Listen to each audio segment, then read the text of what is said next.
Hi, welcome to my perfect journey.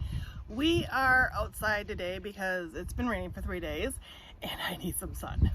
I definitely need some sun. And we have storms coming in again tonight, so I just wanted to get outside, get some sun. Vitamin D for me is very, very important, and I like to do it as naturally as possible. So today we are talking about self-care. I had always heard people talk about self-care and how important it was. You know, the stuff that you always hear. You can't give if your cup is empty. If you're in an airplane going down, you need to give yourself the oxygen first before the other person. Just all these little analogies about why self-care is so important. And I knew it was important, but I also felt obligated to take care of everyone else before me. I didn't realize just how important it was and how impactful it is if you aren't taking care of yourself. So one of the things in watching Jenny's videos, I remember her clearly stating, you have permission. She didn't use those words, but she basically said you have permission to take care of yourself first. And I rewound it and I listened to it over and over again, and I'm like, she has 8 children and she's telling me, and she homeschools, and she's telling me that it's okay for me to take care of myself and it's ideal. And I don't know why, but her saying you have permission to take care of yourself was what I needed to move from serving others all the time to making sure that I was taken care of first before I went and did things for other people. It's made that huge shift in the way I was thinking about self-care has made a huge shift in my life completely. Whereas before I was always overwhelmed and I was always very just drained and never had time for anything, and little things set me off. Now I feel full and I feel energetic, and I actually do more for other people because I'm taking care of myself first, and I'm getting more done in general because I'm taking care of myself first. So let's kind of rehash every single argument my husband and I have ever had in the last 20 years. So I would start off with, I'm extremely overwhelmed. I don't know how to tell you that, so I'm going to sit here and nitpick something that you did to just push me over the edge. And he would come back with something similar to, you obviously haven't been doing self-care at all, so you need to do something. I'm going to recommend something that I know you currently enjoy doing for self-care. And then I would come back with, see this to-do list? It's huge. There's every single page is full and I have to get it done today. I don't have time for self-care. And that was basically what every single argument we've had for the last 20 years was. All because I didn't take care of myself and put myself first. He would help me with the to-do list, and he would help me around the house. And in those times when I should have then taken and done some self-care, instead I would actually just add more to my to-do list. Sweet, he did this, that means I can add 3 more things on, and then I'd get even worse. He wasn't seeing the benefit in helping because I would actually end up more stressed out. And I didn't see the benefit in taking that time for self-care because there was just so much that I thought had to be done. And let me tell you, if the laundry doesn't get done, it doesn't get done. Dishes don't get done, they don't get done. Ultimately, it's just going to be there next week again anyways. Does it matter? So yeah, so that was just a rotating argument that we would have all the time because I didn't take care of myself. So once I did figure out how to take care of myself, the next thing I needed to do was figure out what self-care really was to me. Now, before Jenny, if you were to ask me, and before the Planet Perfect method, if you were to ask me what it is that I thought self-care was, for me, I would say it would just be reading a book. If I could just sit down and read a book for 5 minutes, that's all I want.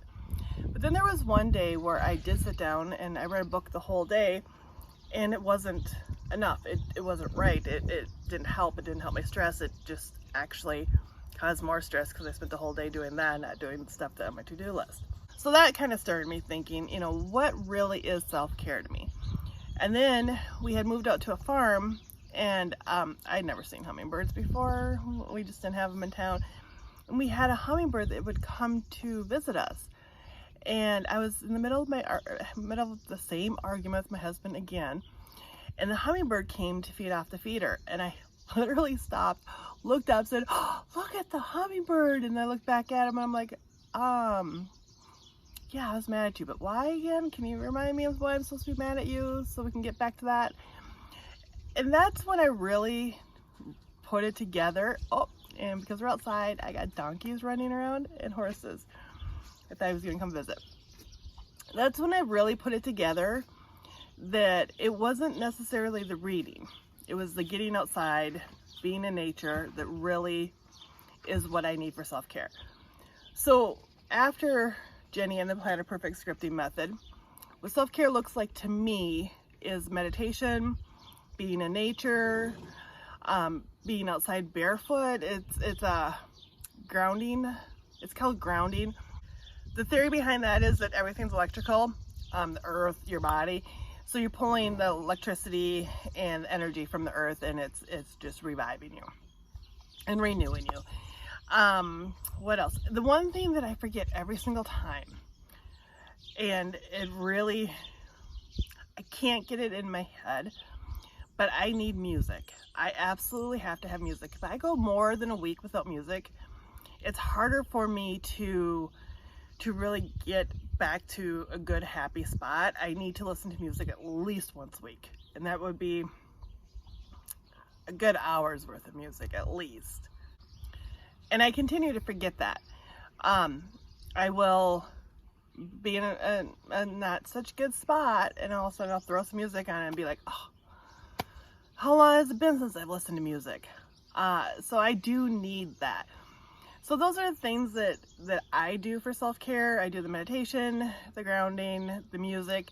I do read, but I'm outside in nature when I'm doing it. I have outside at my farm, I have my rock, and it literally is just a boulder. I sit there and I do my scripting. I sit there and I do reading or listen to music or whatever. That way there I'm getting the grounding at the same time that I'm doing other things I need to do. And it's just nice. We let the horses run around in the yard. Sometimes they'll come up and they will interact with me while I'm sitting at my rock. But it's well known in the family that if mom's at her rock, let her be for a bit. There's a reason she's there. We all want mom happy. So I do sit there, and it can be between 5 minutes and it could be 2 hours, depending on what kind of day it is and how much energy I need and how much recharging I need and just how much self-care I need. The other thing about self-care that I had a hard time with is I would try to do it all in one day. And that's not how that works. I also do that with my water intake too, and that doesn't work very well either. You can't just take one marathon day and think that's going to carry you through. It'll carry you through for a few days. Then you start getting less energy. You start getting drained. You need to every single day do something that is self-care, whether it be exercise, meditation, maybe soaking in a bath is your thing. There's going and get a facial, getting your nails done. Whatever it is that is self-care for you, it makes you feel better, it makes you feel energized, you need to do something every single day. Your self-care has to be first, before anything else. If it means something doesn't get done that needs to be done, it's okay, it's fine. It'll still be there tomorrow. Trust me, it will still be there tomorrow. We've all had that never-ending laundry that never goes away. It will be there tomorrow. But you need to take care of yourself so that you have the energy to take care of that. And I have found, since I've started doing self-care and being really diligent and working hard to make sure that I'm taking care of myself, that I actually get more done during the day. And then I also have more time for self-care because I am getting more done during the day. I just seem so focused when I'm doing my self-care. And instead of dragging through it, I find that I'm approaching it with a different attitude. It really has made a huge difference by taking care of myself first. And I now understand that whole concept of if your glass is empty, you can't give to anyone else. whereas I never did before because I was always empty, so I didn't know what full felt like. And I do, like today, because it has been raining for 3 days, I haven't been outside, and being outside is huge for me. So I knew today that I needed to sit outside and take in the sun before it starts raining again, and that's what I'm doing. It's listening to the birds, watching the birds, and my horses. All that is self-care for me, and getting the sun, feeling the breeze, all of that is self-care, and all of that is stuff that I need. Right now I'm sitting at a chair with my shoes off and my feet on the ground. I'm grounding. I'm doing it all at one time, and because of this I will be more energetic, more apt to get things done, and have more energy for other people. And that same argument that I have with my husband for the last 20 years where essentially I'm not taking care of myself, yes, I still have that argument with my husband, but it's down to winters. I'm still working out the winter part. We have neighbors who have a greenhouse, and they put a chair out there for me last year. And because of how it's set up and the warmth and how much sun the greenhouse gets, there's actually grass in there all up till about January, and then it comes back again in February. And I didn't take advantage of it last year. When they were nice enough to put a chair out there, I should have taken advantage of it, but I didn't. But this year I will, because I see now where that would have been beneficial, and I would have definitely been helped out a lot by it. So other than that, you know, I need to kind of figure out something for winter that'll get me through, that will, because I really do enjoy nature, and that's what really feeds my soul. And I see the birds, and we feed the birds during the winter, but the cold is a little not my thing. I'm not one who really likes the cold, even though I live in a cold state, so I just really need to kind of get that figured out yet. And that's the whole thing. This is a work in progress. I try and I dabble and I see what works, what doesn't. I throw away stuff that doesn't work. I tried it, and I'm bringing the stuff that does work, and I keep it.